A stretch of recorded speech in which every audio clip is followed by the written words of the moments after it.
Deep rooted सर्वे नहीं villages में जाके वहां करने का, और इसे 3% जो एट्रोसिटीज के मामले, हत्या या लूटपाट के मामले, तो जब ये आंकड़े आते हैं सामने और फिर आप रिनाउंड लोगों के साथ, क्योंकि जो सर्वे हुआ, हालांकि सर्वे को बहुत से लोगों ने नकारा, राष्ट्रीय महिला आयोग ने, सुमन जी भी नकार रही है, उन्होंने कहा साजिश हो सकती है, नॉन हिंदू ऑर्गेनाइजेशंस का काम हो सकता है, लेकिन ये ऐसा कहने से पार नहीं पड़ती। जब निर्भया कांड हुआ था, द्वेलित हुआ पूरा जनमानस, और उसके बाद जब ये लगा कि कुछ स्ट्रिक्ट कर दिया जाएगा तो इन सब पर विराम लगेगा, डेटरेंट का काम करेगा, लेकिन ऐसा हुआ नहीं, और उसके बाद ये निरंतर बढ़ते जा रहे हैं। अब देखिए जेपी जी, कब ये अवस्थाएं उत्पन्न होती हैं कि जब पूरा विश्व हमें उस लेंस से देखने का प्रयास करता है जो हम दिखा रहे हैं। ये बात सबसे महत्वपूर्ण है। जब कठुआ की घटना हुई तो सब लोग ये सोच रहे थे कि क्यों एक ऐसी निर्मम बर्बर हत्या और दुष्कर्म के मामले का राजनीतिकरण किया गया, क्यों सांप्रदायिकरण किया गया, और इस मुद्दे को लेकर खुद प्रधानमंत्री को यूनाइटेड किंगडम में बहुत बड़ा विरोध किसका झेलना पड़ा, विदेशियों का नहीं, इंडियन ओरिजिन के लोगों का। वेस्टमिनिस्टर हॉल से जैसे ही वो बाहर निकले तो उनको विरोध का सामना करना पड़ा, और किसने पुष्ट किया, वहां के एक सांसद ने जो हमारे साथ नहीं सुनिए सुमन जी, मैं किसी पर आक्षेप नहीं लगा रही, आप मुझे सुनने का प्रयास कीजिए। तो प्रधानमंत्री जब भाषण देके निकले, दो विरोध उनको झेलने पड़े। एक, उन्होंने विदेशी धरती डॉक्टर्स के असम्मान के लिए एक बात कह दी कि यहाँ का जो डॉक्टर्स कॉर्पोरेट्स के साथ नेक्सस है, और दूसरा ये कि कठुआ की घटना को लेकर उन्होंने मौन क्यों धरा, क्यों उनके पार्टी मुझे समझाइए, ये जो सर्वे है और ये जो थॉमसन फाउंडेशन की जो रिपोर्ट है, इसमें कहा ही ये गया है कि 2012 में जो निर्भया कांड हुआ उसके बाद जिस तरह के मेजर्स लिए जाने चाहिए थे जो डिटेरेंट का काम करते, वो नहीं लिए गए। तो उसके बाद 2 साल तक तो आपकी सरकार थी, उस आंदोलन को आप ही ने झेला था, आप ही ने कानून कड़े किए थे, फायदा कुछ नहीं निकला। देखिए 2012 में कांड हुआ और 2013 में क्रिमिनल लॉ अमेंडमेंट एक्ट आ गया, और इस एक्ट के बाद हमने एक निर्भया कोष का गठन किया। आज उसमें 5,000 करोड़ रुपए पड़े, लेकिन उसका उपयोग ही नहीं होता।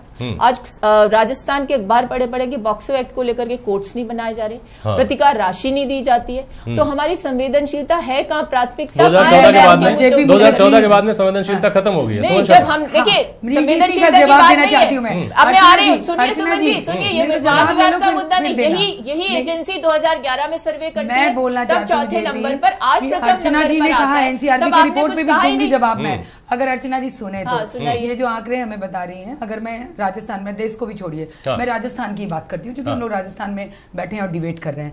एनसीआरबी की रिपोर्ट या राजस्थान की जो रिपोर्ट है, सरकारी आंकड़े हैं, 22% मामले कम हुए हैं, ये रिकॉर्ड कह रहा है, ये मैं नहीं कह रही हूँ, अर्चना नहीं कह रही। एक बार सुनिए, दूसरा सुनिए कि 14 के बाद इन्होंने कहा कि संवेदनहीनता हो गई। अरे सुनिए तो अर्चना जी, 14 के बाद संवेदनहीनता हो गई सरकारों में। तो मेरा ये जवाब है अर्चना जी को कि 14 पॉक्सो का जिक्र इन्होंने, निर्भया कोष का इस्तेमाल क्यों नहीं हुआ, सुनो तो सही, क्राइसिस सेंटर सुनो तो सही। सुमन जी, सुनने की क्षमता आप रखो, मैं शांत होती, आप बोल लो पहले, फिर मैं बोलूं। श्रीमती मेनका गांधी ने सबसे पहला निर्णय सरकार देखिए, ये सुनने की क्षमता नहीं है जिसका परिणाम है।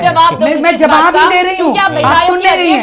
मैं संवेदनहीनता का पहले जवाब दे रही हूँ, मैं बहुत जिम्मेदारी से दे रही हूँ जवाब कि अर्चना जी को ये जानना चाहिए कि पॉक्सो पे लेके प्रधानमंत्री जी कठुआ की बात जो याद दिला रही थी, उस पे मैं बोल रही हूँ। मैं राजनीति नहीं करना चाहती, कठुआ की बात जब इन्होंने छेड़ी तब मैं बोल रही हूँ कि प्रधानमंत्री जी जैसे विदेश से लौटे और उन्होंने अमेंडमेंट करके, आपको मालूम है क्या देश का कानून बना कि छोटी बच्ची, ऐसा ख्याल पूर्ववर्ती नेताओं के दिमाग में क्यों नहीं आता था?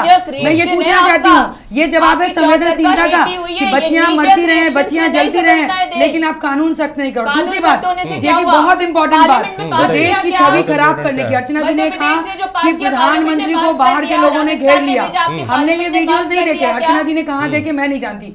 तीसरी बात मैं कहना चाहती हूँ कि राहुल गांधी जो इनके सर्वमान्य नेता हैं, इन्होंने इतनी जल्दी दिखाई सर्वे को ट्वीट करने में, देश की जो मानसिकता है और देश के जो सम्मान की बात है, राहुल गांधी राहुल की बात इस सर्वे को कितना जल्दी सामने आते ही उन्होंने इसको प्रामाणिक मान लेते हैं, जस्टिफाई कर रहे हैं, और ये कहते हैं कि प्रधानमंत्री जी के पास योगा करने का टाइम है, प्रधानमंत्री आवास में और महिलाओं की तरफ देखने का टाइम नहीं है। इसको ट्वीट किया, सर्जिकल स्ट्राइक को मजाक बनाया, सेना का सम्मान खत्म किया। सुमन जी सुनिए, जवाब सुनिए। तो चौथे नंबर पर देश को बताया, तो आप लोगों ने मुद्दा बनाया, और आज यही सर्वे आता है, तो चूंकि आपका शासन है तो आपको बड़ा बुरा लगता है। बुरा कहां लेकिन मुझे बताइए सुमन जी, तथ्यों पर बात करिए, क्यों जननी सुरक्षा योजना को जो पूर्ववर्ती शासन की थी उसको 1% तक सीमित किया, क्यों आपने जो वन स्टॉप क्राइसिस सेंटर है उसके लिए कहा कि सिर्फ राजधानी में बनेंगे,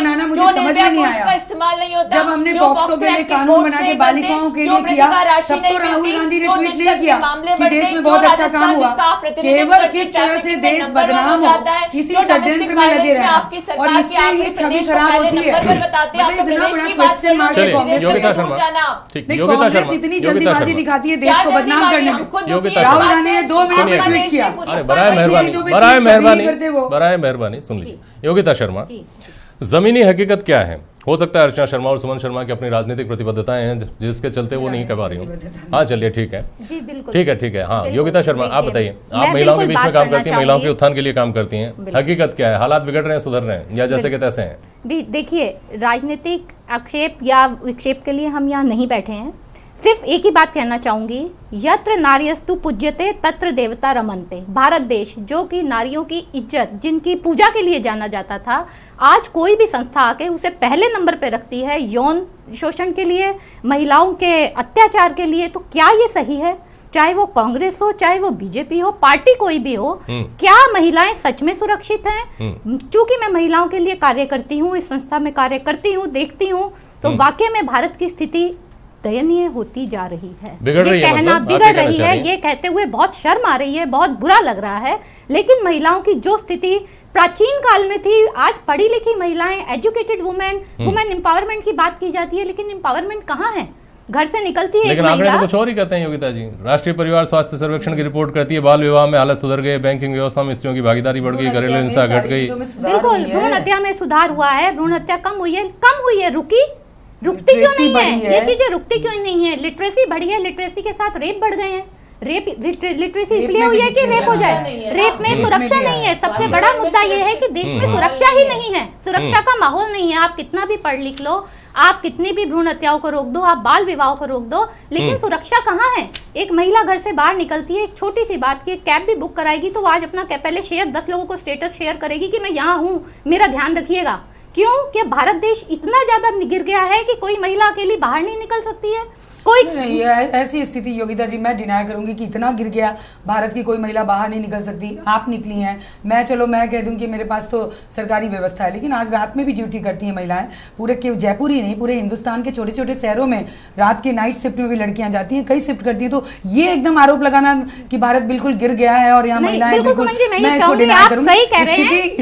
स्थिति में सुधार की गुंजाइश होनी चाहिए। स्थिति में डर क्यों है? करती है महिलाएं, मैं वही कह रही हूँ, पढ़ने भी जाती है, एजुकेटेड भी है, जॉब भी कर रही हैं, लेकिन वो एक डर के साए में कर रही है जो कि भारत देश को शोभा नहीं देता है। अच्छा योगिता जी, मुझे पर्टिकुलर 2 चीजों में बताइए। फीमेल फोर्टिसाइड, आप इस सेक्टर में काम करती हैं, तो फीमेल फोर्टिसाइड के केस में और डोमेस्टिक वायलेंस, इन 2 फ्रंट्स के ऊपर कितना सुधार हुआ है अभी तक? अगर आप फीमेल फेटिसाइड पे जाएंगे तो डेफिनेटली उसमें सुधार हुआ है, उसमें कानून बनाए गए हैं जिसकी वजह से, डर की वजह से सुधार हुआ है। लोग डॉक्टर फीमेल फेटिसाइड करने से डरते हैं। लेकिन अगर आप डोमेस्टिक वायलेंस की बात करेंगे